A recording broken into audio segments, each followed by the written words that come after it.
He shaved off her daughter's hair at school. But when Ronda Rousey arrived, everything changed. Subscribe and tell us in the comments where you're watching this video from. The day began with sunlight pouring over the red-tiled roofs of Hamilton Crest Academy, nestled at the edge of Tucson, Arizona.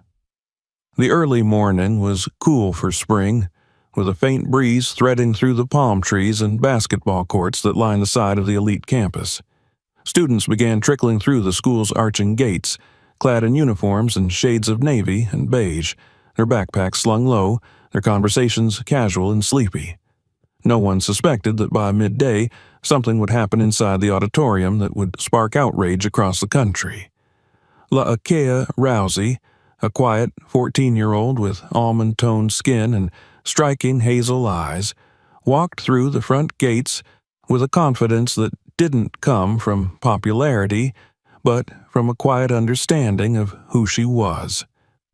Her long, intricately braided hair fell down her back in soft cords, a traditional Polynesian style passed down through generations in her family. Today, she had adorned her braids with tiny seashell clips, each one representing an island her grandmother once told her about. It wasn't just a hairstyle. It was a tribute, a living connection to her roots. It was identity. La'Akea didn't seek attention. She had learned to make herself small in rooms that didn't understand her. But when she entered the main hallway that morning, her presence turned heads, not because of who she was, but because of what she wore on her head. Principal David Grimes, a man in his early 50s with a tight jaw and a tighter worldview, was exiting the administrative wing just as La'Akea passed. His eyes narrowed when he saw her. Grimes had a particular disdain for anything he couldn't label and file neatly into his notion of American normalcy. And this braided crown with cultural ornaments, was not in his comfort zone. He stopped abruptly, arms crossed, intercepting La'Akea before she could reach her first period. "Excuse me," he said, voice sharp and public. Several students slowed their pace, sensing tension. La'Akea turned, instinctively standing straighter. "Yes, sir?"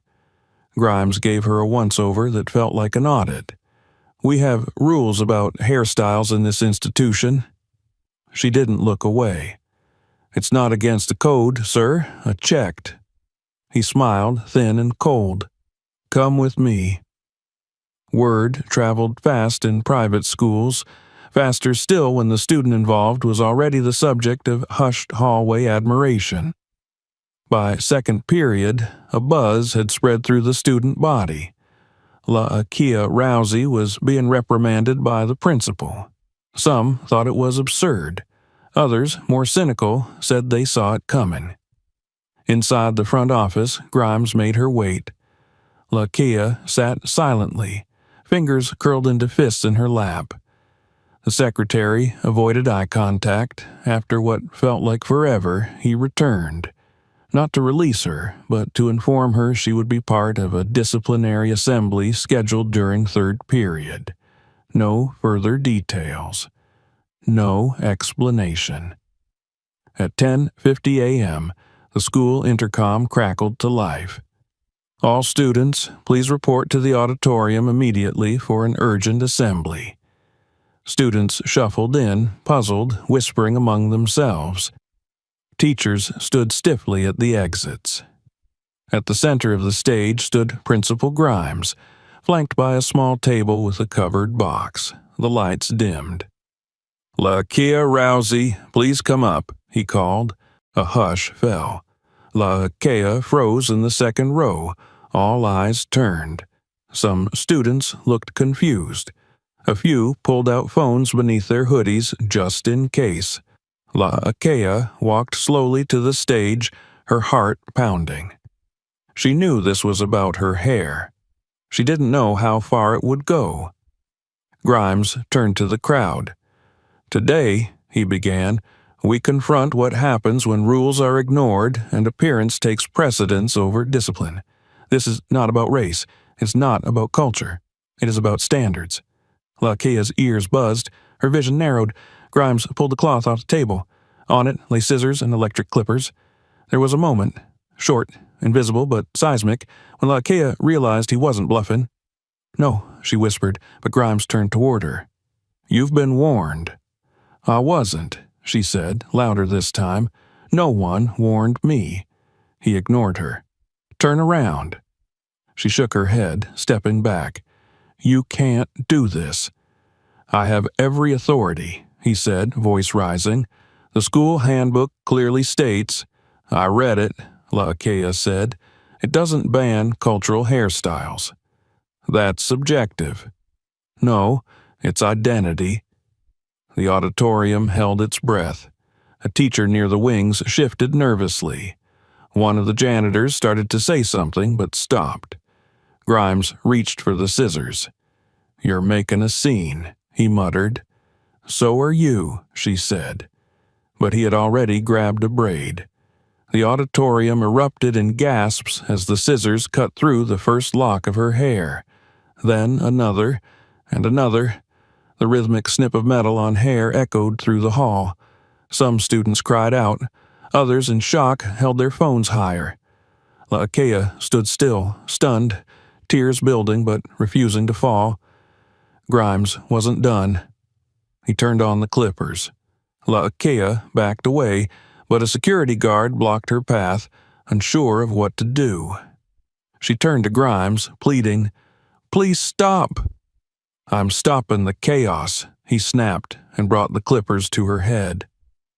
The loud buzz filled the silence like a chainsaw. Bits of her hair fell like feathers. The ornate seashell clips clattered to the floor. Students began to whisper, some sobbing, some filming. Someone muttered, "This is assault."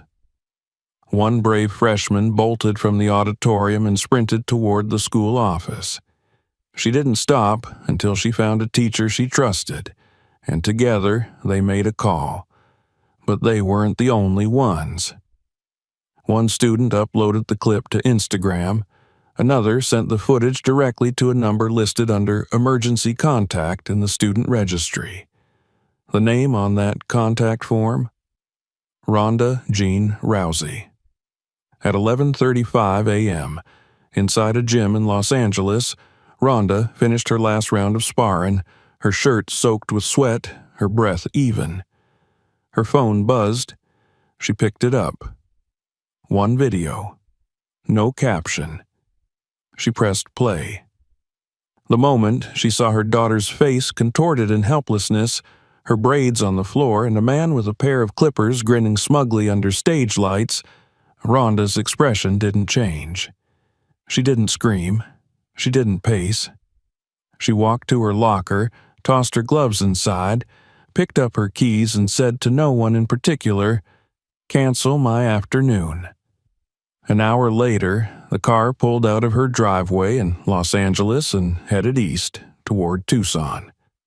Back at the school, Lakea was sent home early. No apology. No explanation, just a note saying she had been disruptive.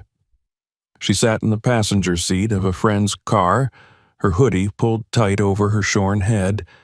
Her phone buzzed non-stop, but she ignored it.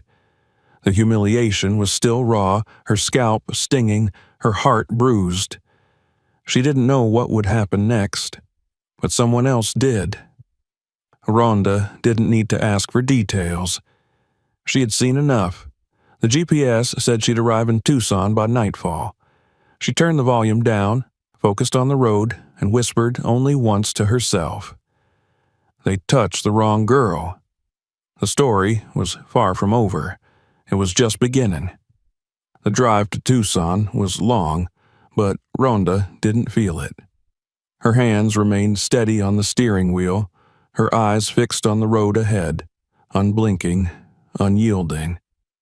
The landscape blurred past in shades of orange and gold, the desert stretching endlessly on either side. Every so often, her phone would vibrate in the passenger seat, but she never looked at it. She'd seen all she needed to see. Her daughter's face, half-shaven, eyes full of shock and betrayal, was burned into her mind with a heat no amount of time could cool. She didn't need to scream to know her rage. It sat deep in her chest like a storm, coiled and waiting. She had learned long ago that true power wasn't in the noise, but in the silence that came before the blow. And Ronda Rousey, world champion, Olympian, fighter, wasn't coming for revenge. She was coming for correction. Back in Tucson, the school had attempted to settle into a fragile calm. The administration had called it a disciplinary teaching moment, and Principal Grimes had taken a leave of absence under the guise of cooperating with an internal review. No apology was issued to Lakia. No communication was made to her family, aside from a generic email stating that appropriate conduct was followed. The tone was defensive, dismissive. But outside the school's brick walls, the story had taken on a life of its own. The video clip that first made its way to Instagram had now reached Twitter, TikTok, and even the trending section of YouTube. Hashtags like #JusticeForLakia and #HarrisHerHeritage exploded overnight. Influencers reposted it. Civil rights lawyers commented on it. Parents across the country shared it with their own stories of children being punished for expressing their identity. The public wanted answers, and more than that, they wanted accountability. Ronda reached Tucson by early evening. She didn't stop to rest. She drove straight to her home, a small adobe-style property she kept for when they visited Arizona. Lakia was already there, curled up on the living room couch beneath a heavy fleece blanket, her knees drawn to her chest. Her hoodie was still on. Ronda stepped through the front door silently. She didn't call out. She didn't ask questions. She walked to her daughter and sat beside her. For a long moment, neither of them said a word. Then Lakia turned her head, just slightly, and whispered, "I didn't think he would actually do it." Ronda's jaw tightened, but her hand remained gentle as she reached over and pushed the hood back. The sight of her daughter's unevenly shaven head hit her like a punch, but she didn't flinch. Instead, she leaned in and pressed her forehead to Lakia's. "You didn't break," she said quietly. "They wanted to shame you, but you stood." Lakia didn't cry. She had done that already, silently, alone. Now she just leaned into her mother's strength, allowing herself to breathe without fear for the first time in hours. Later that night, Ronda locked herself in the study and began making calls. She contacted her legal counsel, Darla, who had previously worked on public advocacy cases involving student rights. She called Kendra, her former publicist from WWE, and requested a list of sympathetic journalists. Then she made the most important call to Brianna Moore, a civil rights attorney with national reach and a fire for justice that matched her own. Within 2 hours, Ronda had a team assembled. "No lawsuits yet," she instructed them. "First, we show them the truth, and we do it in a way they can't hide from." Meanwhile, the school board scrambled to manage the fallout. Despite the administration's attempts to downplay the situation, the viral spread of the video had ignited fury among parents, students, and faculty alike. Anonymous tips began to surface, stories from other students who had been punished or humiliated for cultural expressions. A teacher reported that Grimes had once forced a Native American student to remove ceremonial beads from his hair during an exam. A former parent mentioned that her daughter, of Somali descent, had been told that her head wrap was distracting and was sent home for the day. The silence that once protected Grimes was cracking.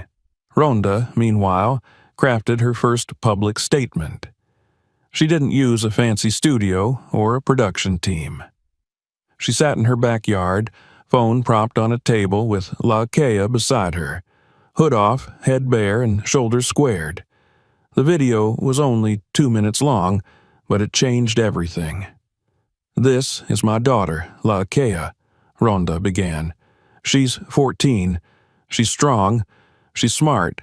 And she wore her heritage with pride, but yesterday, someone tried to take that from her." Her voice was calm, but her eyes burned. A school principal, an adult in power, grabbed scissors and clippers and humiliated her in front of her peers, not because she broke a rule, but because she wore who she is on her head. She paused, then leaned forward. "I've fought in cages, rings, and arenas, but this is a different kind of fight. One I never expected to bring into a school hallway, but now I'm here, and we're not backing down." The video ended with a simple message. To every kid who's ever been told their culture is a problem, you are not the problem. The system is. The video reached 5 million views in 12 hours.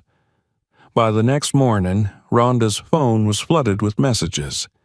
Major news outlets requested interviews. Civil rights organizations pledged support. UFC champions reposted her video, adding their own messages of solidarity. WWE superstars like Bianca Belair and Xavier Woods shared their own experiences growing up in schools that policed their appearance. Ronda declined all interviews, not yet. Instead, she prepared for what came next, the return. At Hamilton Crest Academy, the atmosphere had shifted. Students whispered in hallways. Teachers looked uncomfortable. A few stood up and offered quiet apologies to La Kea, though they weren't the ones who needed to. The school board issued a formal notice that an independent review of Principal Grimes's actions was underway, but made no move to offer restitution or apology. Ronda was done waiting. On Wednesday morning, 48 hours after the incident, a black SUV pulled into the faculty lot of the school. Ronda stepped out, dressed not in athletic gear, but in tailored slacks and a fitted jacket, her hair pulled back into a sharp braid. She carried no entourage, no press, just herself and her message. She walked through the school's main entrance with the same poise she carried into octagons and arenas around the world. The secretary stammered a greeting, unsure what to do. Ronda didn't stop. Students saw her first, their phones raised instinctively. They didn't cheer, didn't shout. They simply watched, wide-eyed, as she moved through the corridors like a force of nature. When she reached the administrative wing, she didn't knock. She opened the door. Principal Grimes was back. He had returned early, expecting to assert control. He was in his office, talking to a district official on speakerphone when Ronda walked in. He stood, startled. "Miss Rousey, She closed the door behind her. Outside, students began to gather, unsure of what was about to happen, but knowing they were witnessing something that would not be easily forgotten. Inside, the silence was suffocating. Grimes tried to recover his composure. "This is a private. You made it public," Ronda said. He hesitated, swallowed. "I acted within the bounds of the school code. This has gotten out of hand." She stepped forward. "What you did was assault a child, my child. You cut her hair on a stage and tried to strip her of her pride. Now we're going to see how it feels when someone cuts into your power." His face turned red. "Are you threatening me?" "No," she said, voice low. "I'm promising you." Then she reached into her bag and pulled out a letter, an official complaint filed to the district with the signatures of 25 parents attached. She placed it on his desk. "This is the beginning," she said, "not the end." As she turned to leave, the office door opened. Laakea stood there, her bare head lifted, eyes locked on Grimes. She said nothing. She didn't need to. Ronda placed a hand on her daughter's shoulder. "They tried to take your crown," she whispered, "but now they're going to watch you rise with it." And together they walked out. Behind them the halls erupted, not in noise but in presence. Students stood taller. Teachers looked each other in the eyes. Something had shifted. The silence was over. The strike had begun. By the following morning, the atmosphere around Hamilton Crest Academy had transformed into something electric. There was a sense of inevitability in the air, like the pressure that builds before a summer monsoon.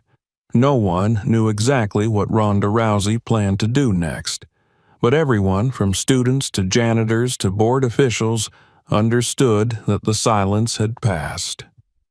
The world was watching now, and so was the woman who had made a career out of walking into rings and walking out triumphant.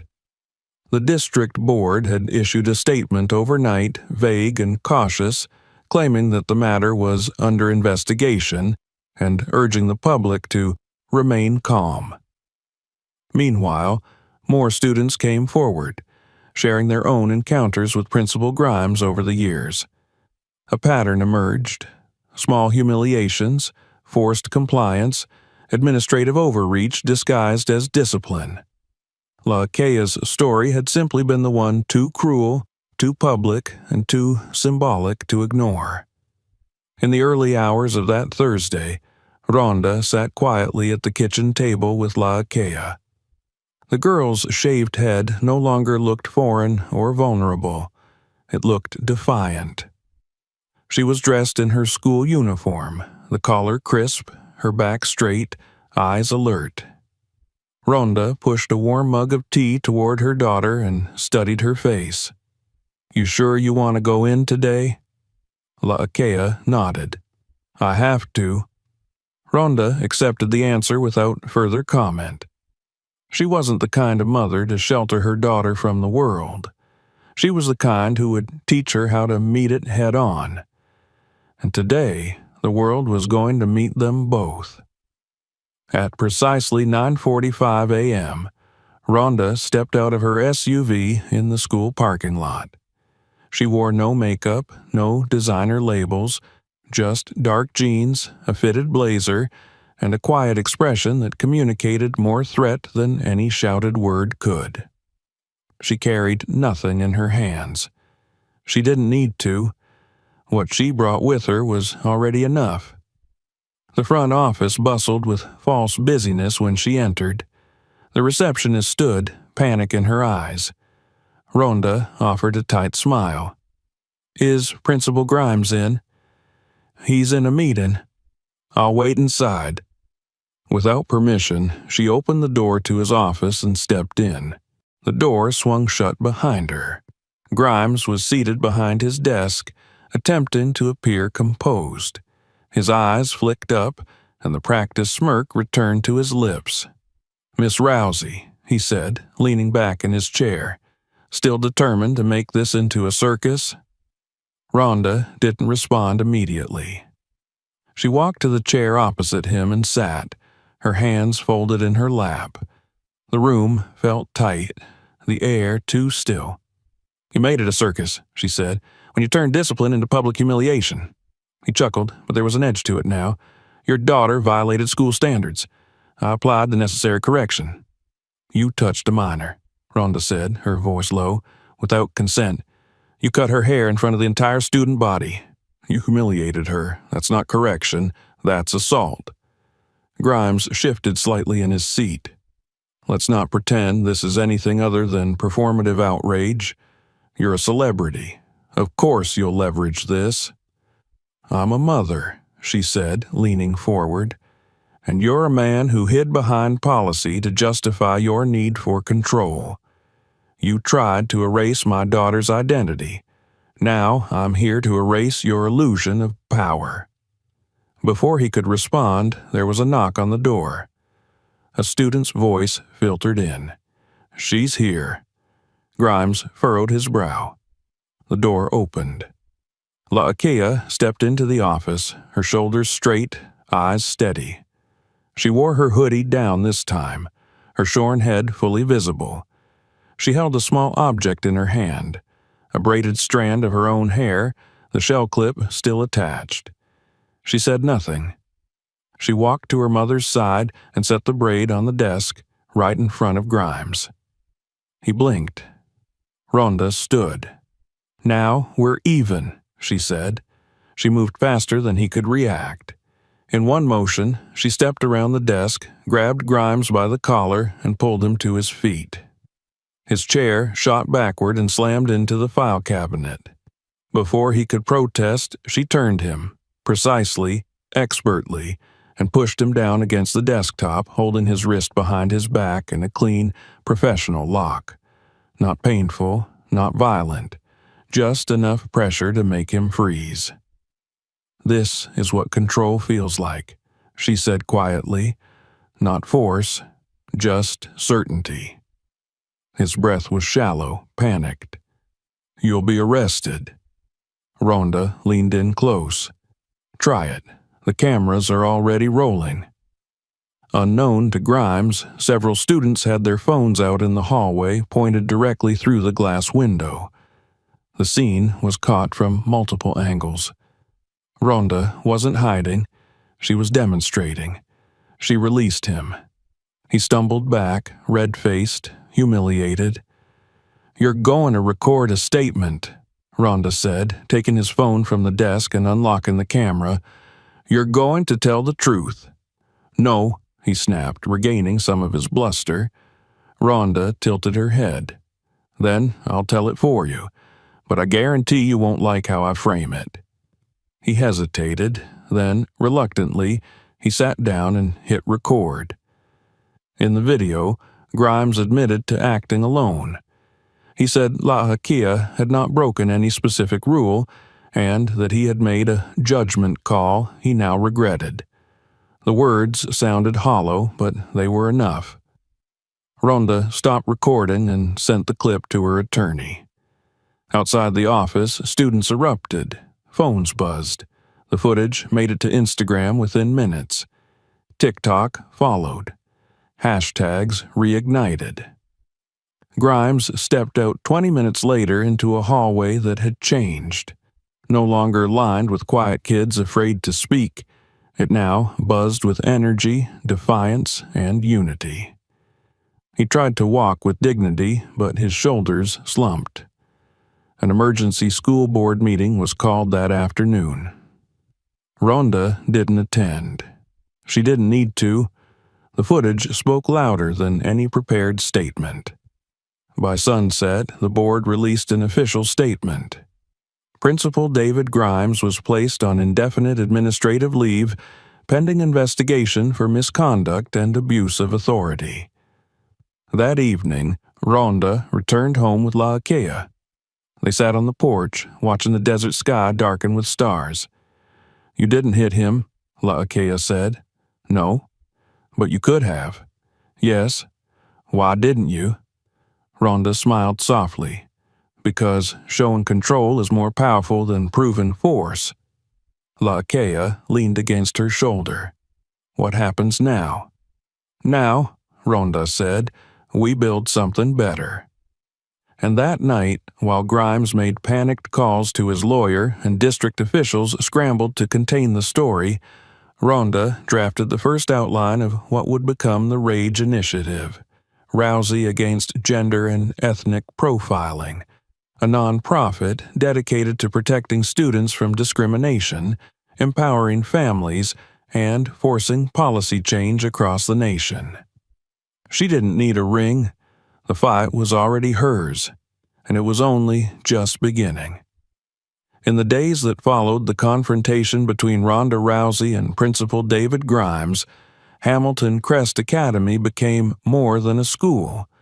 It became a symbol. The footage of the incident, showing the once feared administrator being physically and verbally confronted by the mother of the girl he humiliated, had circulated faster than anyone could have imagined. Mainstream news outlets ran primetime segments dissecting every frame. Morning shows invited psychologists to analyze the cultural implications. Talk radio buzzed with debates. The clip had surpassed the realm of gossip or controversy. It had entered history. But as the world talked, Ronda acted. Within 48 hours of Grimes being placed on administrative leave, Ronda's team announced the launch of the Rage Initiative. What began as an informal meeting in her Tucson living room quickly evolved into a structured campaign. Rage, Rousey against gender and ethnic profiling, was more than a foundation. It was a direct challenge to the silent injustices that had lingered in schools for decades. Backed by attorneys, educators, athletes, civil rights leaders, and parents from across the country, Rage declared its mission: to protect students, reform discipline policies, and root out hidden discrimination masquerading as dress codes and conduct enforcement. Ronda wasn't interested in sound bites. She moved with the focus of a fighter preparing for a title bout. She held roundtable discussions with legislators. She coordinated webinars for educators.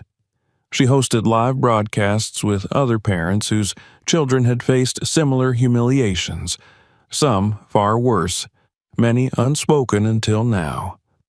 For every loud critic who called her reaction excessive, there were a dozen more voices of gratitude. Mothers wrote letters. Fathers wept on camera. Former students, now adults, shared memories of being forced to cut dreadlocks, remove turbans, or straighten natural hair to look presentable. But while Ronda was focused on national reform, her eyes remained on Hamilton Crest. Laakea, ever more composed, returned to school like a quiet storm. The girl, who once kept her head low, now walked the halls with an ease that came from knowing the tides had shifted. Students looked at her differently now, not with pity, but with respect. Some even began wearing their hair differently, reclaiming what had been stolen from them silently over years of silent compliance. Teachers who had once enforced policies without question now hesitated, considering the cultural cost of every reprimand. The administration, desperate to project control, issued a lukewarm update. The school would review its dress and grooming policies in coordination with district officials. But no apology was given, no restorative action taken. It wasn't enough. Not for Ronda, not for the students, and certainly not for the truth. Then came an invitation, one that caught Laakea by surprise. The student council, emboldened by the events of the past week, requested that she speak at the next school assembly. It was scheduled for Friday morning in the same auditorium where her humiliation had taken place. At first, she refused. The idea of standing on that stage again, even under different circumstances, felt like reopening a wound that had barely begun to scab. But Ronda, ever patient, sat beside her daughter on the porch that evening and said, "That stage took something from you. It's time to take it back." And so, on a morning flooded with nervous anticipation, Laakea stood behind the closed curtain of the Hamilton Crest Auditorium. Her speech was folded in her hand, but she didn't look at it. Instead, she focused on breathing, deep and steady, the way her mother taught her before every difficult moment. The same breath Ronda used before stepping into the ring. The curtains opened. A hush fell over the crowd. Laakea stepped forward. She didn't read from the page. She didn't need to. With her head held high and her voice unwavering, she spoke. 10 days ago, I stood on this stage and was told my identity didn't belong here. I was told that my hair, my culture, was a problem. I was silenced. I was shaved. But I wasn't erased, because everything they tried to cut away only grew back stronger. She paused, her eyes scanning the crowd of students, many of whom were silently wiping their faces. You may have seen me as a victim, but I'm not. I'm a reminder that our stories matter, that our hair matters, that no rule should be written to erase who we are. By the time she finished, the auditorium wasn't loud. It was still, reverent. Teachers stood, students rose. The quiet was louder than any applause could be. That night, Ronda watched the replay of her daughter's speech from her hotel room in Los Angeles. She had flown out that afternoon to speak with state legislators about expanding the Crown Act, the law that protected natural and cultural hairstyles from discrimination, to school districts that had resisted its reach. The timing couldn't have been better. The news cycle had shifted in her favor. Every major network now referred to the incident not as a celebrity outrage, but as a civil rights reckoning. Politicians lined up to be photographed with Ronda and LaKea. The Department of Education announced it would review national guidelines for school grooming policies. Momentum was on their side. But Ronda had learned enough in her life to know that momentum alone didn't guarantee victory. Systems had a way of reconstituting themselves, hiding behind new faces and bureaucratic language. She knew they weren't done yet. Her instincts were proven right when she received a call from her attorney, Darla, the next morning. "He's trying to install his brother." Ronda blinked. "Who is?" "The board. There's a motion to appoint an interim principal while the investigation continues. David Grimes' younger brother, Matthew Grimes, is being considered. They're claiming he's qualified, has a clean record, and no connection to the incident." Ronda stood up from her seat. Her voice was low, measured. "Get me everything on him." Within hours, Darla delivered a sealed report. Matthew Grimes had indeed worked at a private school in Florida. His record appeared spotless on the surface, but buried in the HR files, locked behind non-disclosure clauses and sealed settlements, was a complaint filed by the parents of a black student who had been expelled for gang-like presentation. The student had worn locks and a Pan-African necklace. The case was settled quietly. No admission of guilt, no public record. Ronda held the report in her hands and felt a familiar heat rise in her chest. She knew this playbook. They would swap the face, change the nameplate, and continue the same abuses in quieter ways. But not this time. She and Darla scheduled a meeting with Superintendent Ramos. When they arrived, Ronda placed the report on her desk and slid it across. "You told us this school was changing," she said. "You said you wanted better. That starts by not putting the same poison in a new bottle." Ramos, visibly shaken, read the report in silence. Her shoulders sagged. "Give me 24 hours, she said. But they didn't need 24. By the next afternoon, word spread through the faculty lounge that Matthew Grimes had arrived for a tour. His manner was smooth, his smile polished. But the students noticed something else, the glint in his eyes that mirrored the same superiority his brother wore like armor. He walked the halls with confident steps, but those steps were watched. Later that evening, at a staff-only meeting, Matthew made a mistake. Believing himself safe, he reportedly joked that the school had become a theater for social justice performances, and that it was time to bring discipline back to the circus.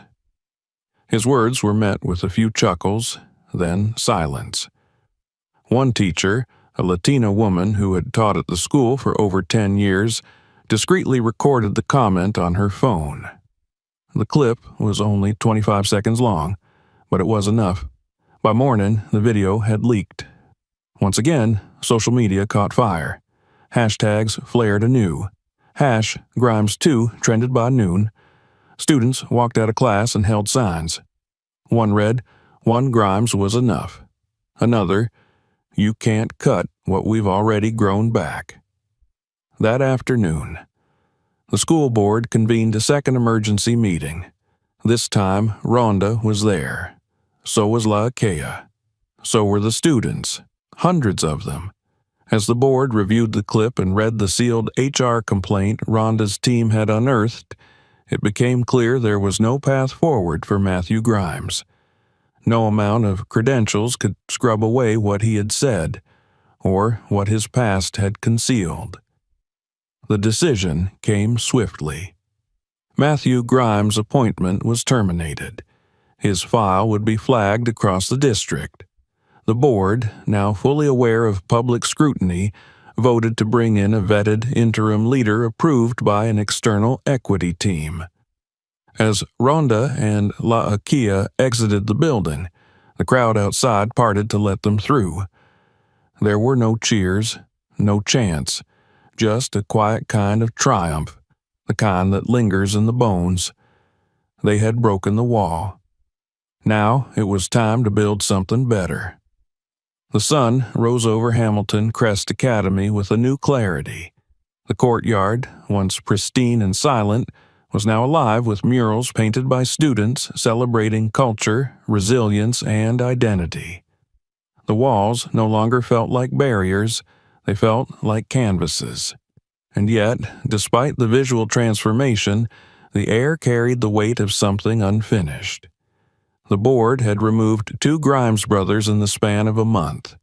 The students had reclaimed their power.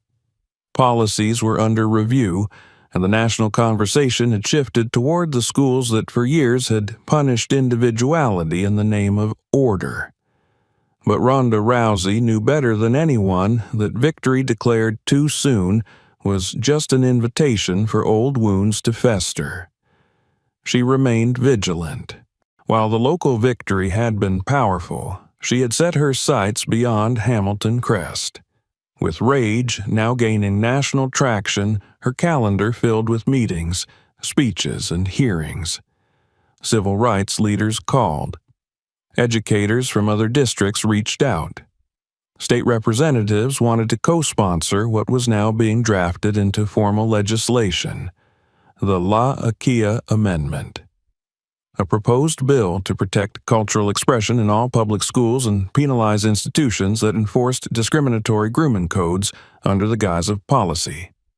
Laakea traveled with her mother to Washington, D.C. for a hearing, invited as a youth advocate to testify in front of the Senate Subcommittee on Civil Rights and Education.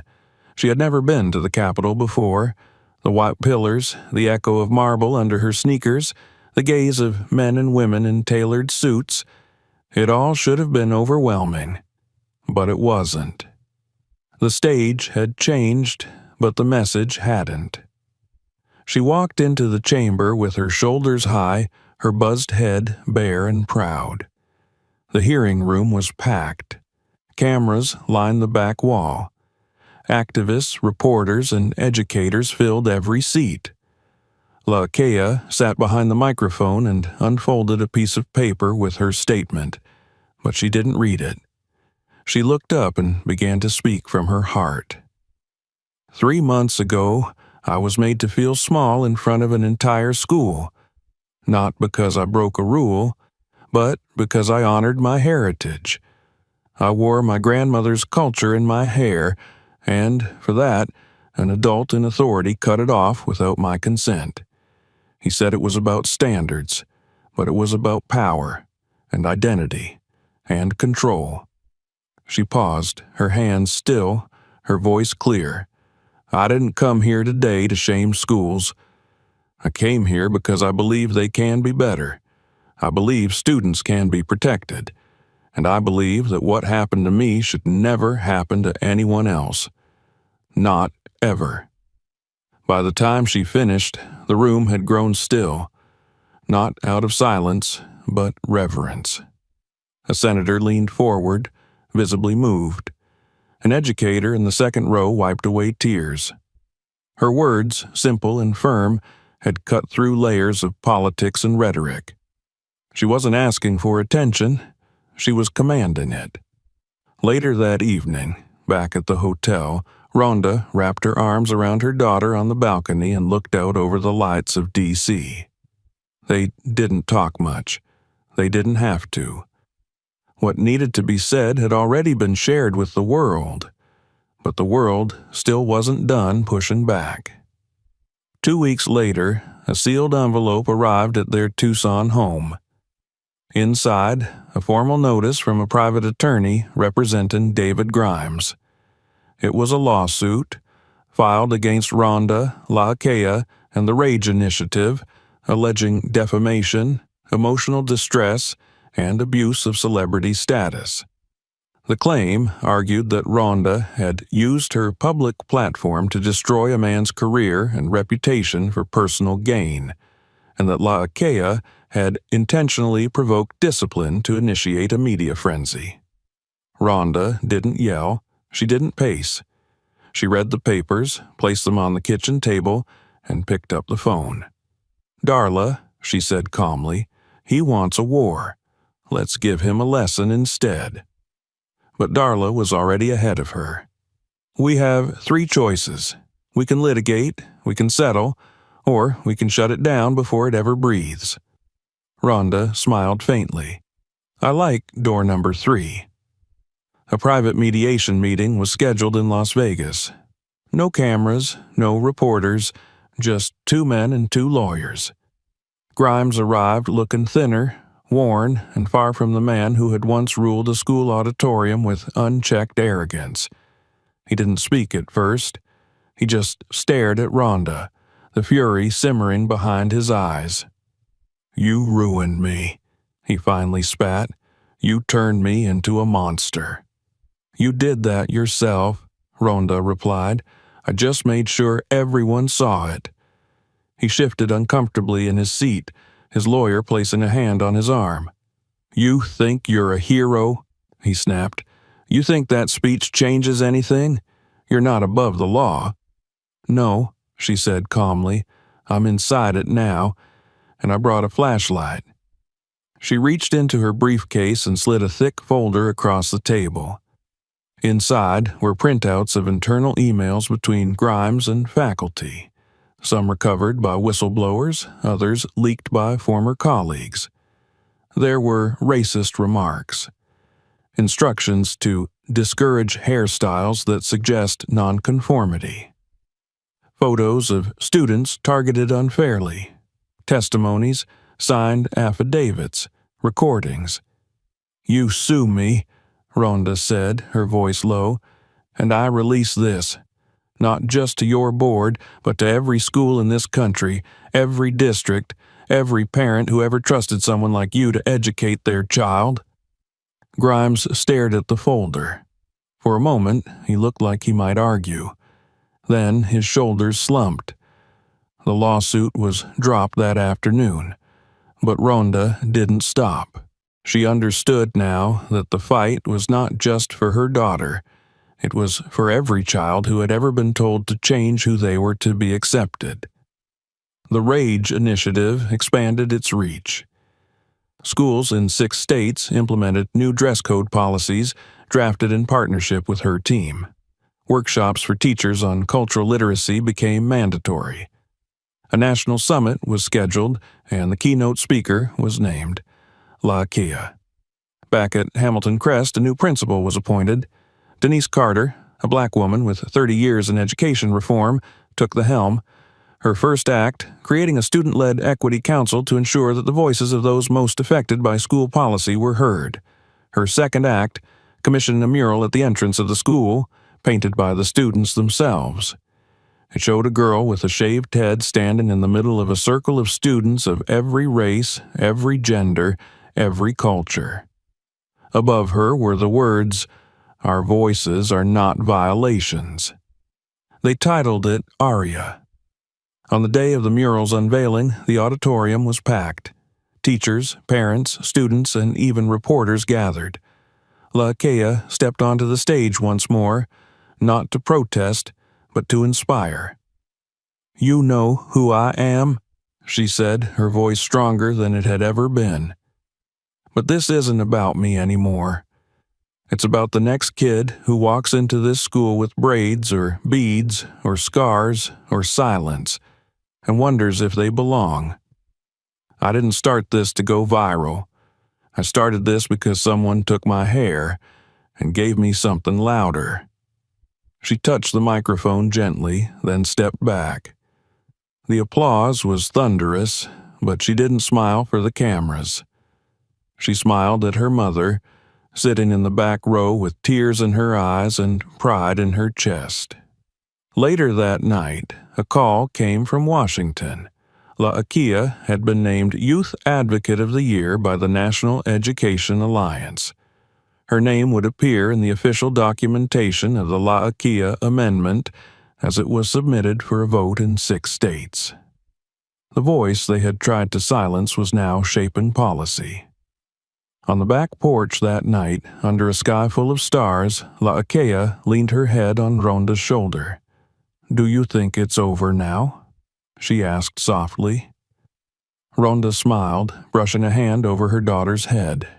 "No," she said, "but you made sure the next fight will be easier for someone else. That's how change works."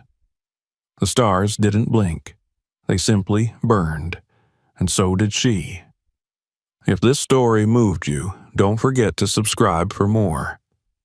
Check out our other videos for powerful stories like this one, and share this with someone who needs to see it.